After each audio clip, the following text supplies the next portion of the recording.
Welcome back and thanks for staying with us. Now, yesterday, the 26th of August, marked a year since the senseless killing of Nathaniel Julies. The teenager was shot and killed allegedly by police just meters away from his house in Eldorado Park. Now, Wendel Bloem is legal representative for the family and he joins us now via Zoom. A very good morning to you and thanks for talking to us. Good morning and thank you for having me. It's been a year since Nathaniel Julies was shot and killed, yet the trial hasn't started. What's the cause for this delay?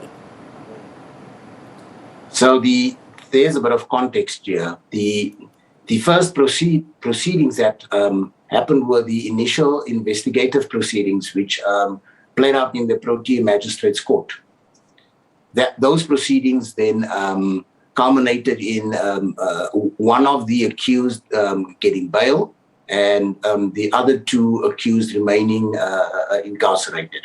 What then followed was an indication by the NPA that the investigation has been completed, and the matter was then referred to the Johannesburg High Court. What then proceeded at the Johannesburg High Court was pre-trial proceedings during the months of April to July, and then as well a bail application by the two remaining accused who are incarcerated.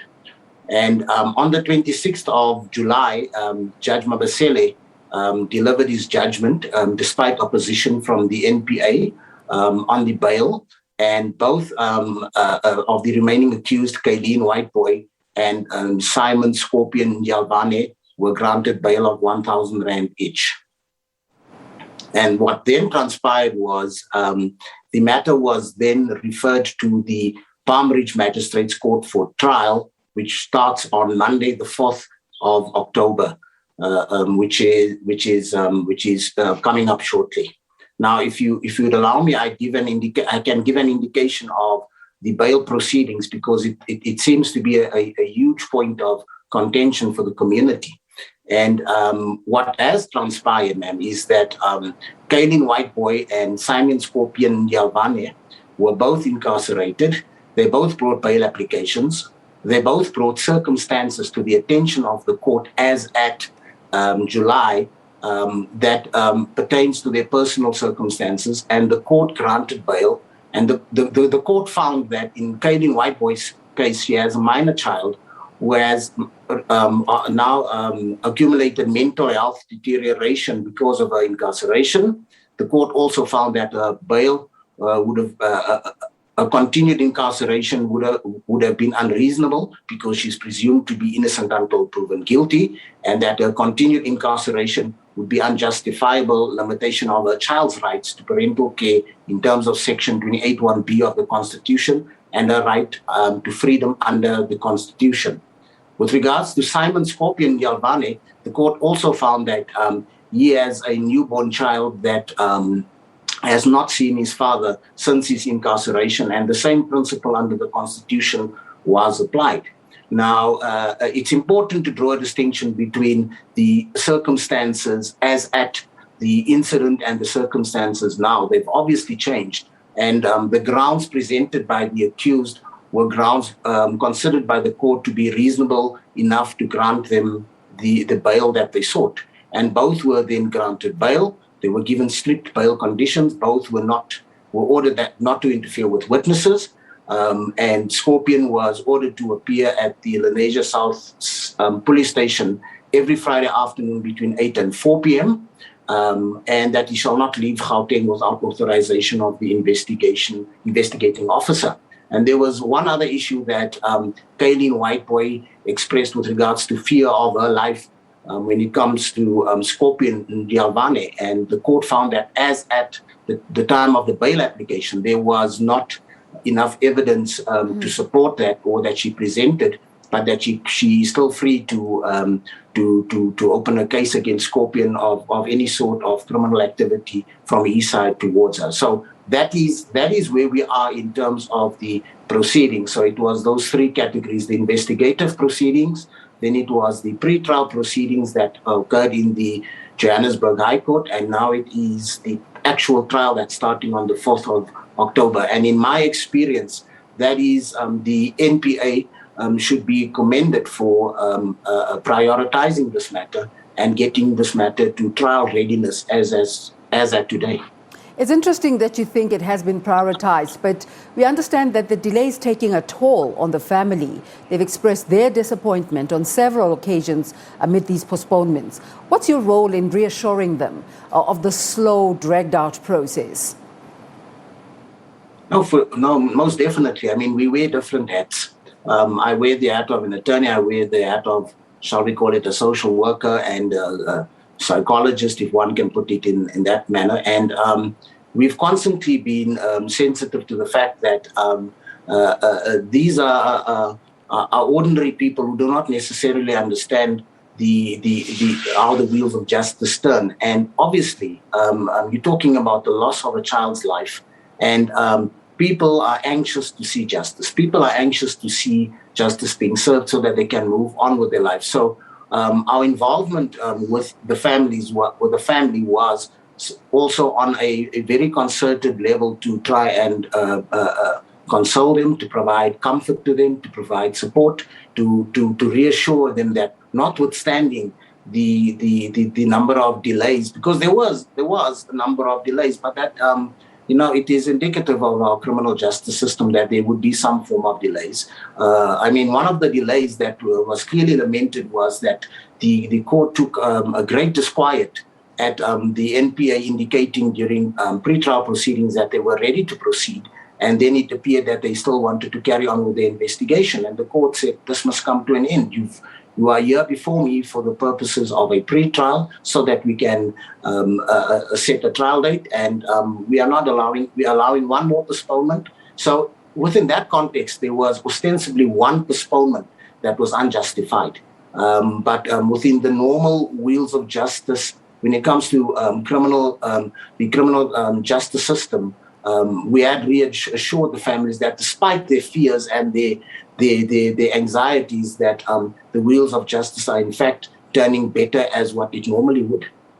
As you say, it's the wheels of justice, and quite interesting that in a conversation where we're remembering Nathaniel Julies, we're also in the same conversation talking about the rights of the people who allegedly shot him. As you say, the trial will be starting on the 4th of October. How confident are you that there won't be any further delays and that justice will be served? The proceedings in the pre-trial was a good barometer to measure the trial readiness of the matter. And that is ultimately the purpose of those proceedings, is to ensure that once the matter is allocated a trial date, and it is one of the commendable parts of our criminal justice system, that once a trial date is allocated, as it has been in this instance, that you come to court and you must be ready. And attempts at delays, one can't foresee that, because one never knows what these accused can come up with. But they'll obviously have to provide substantive reasoning and for the court to consider any further delays in the matter. But we are confident that the matter will start on the 4th of October, that the matter will proceed, and that ultimately the matter will be concluded and justice will be served. You're confident that the matter will be started. How confident are you of a watertight case? Well, so one must understand our role. This particular matter involves the state versus the accused. And within that context, the parties involved are the National Prosecuting Authority, bringing their case against the accused. So us as attorneys in instances such as this, we are not part of the trial proceedings. We do have privy to what the case is, the cases are against these accused. But on its prima facie reading and understanding and interpretation within the criminal justice context, I am very confident that the state has as you put it, a watertight case against all three accused. Yeah, as we end this conversation, just a quick one about the memorial that took place.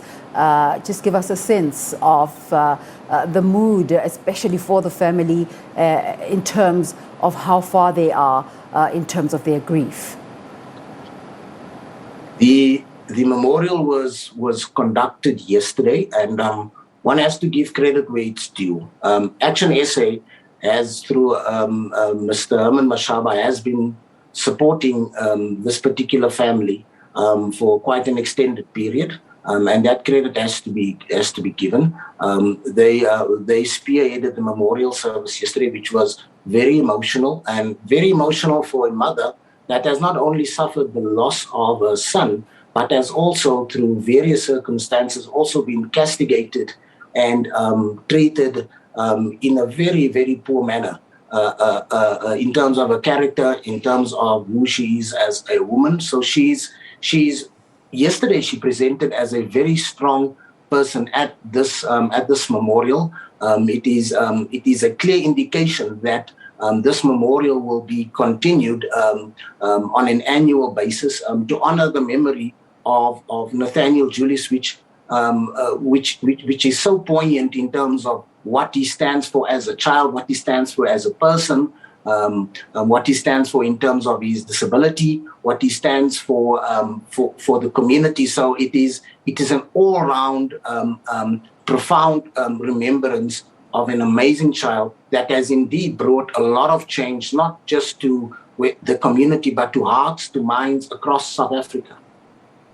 Yeah, let's thank you so much for your time, and also just remember that Nathaniel's mother used the opportunity to highlight the difficulties of raising special needs kids, and that was quite a poignant one. But thank you so much for speaking to us this morning and just helping the nation remember Nathaniel Julies. All right, that was Wendel Bloem, a legal representative for the Julies family.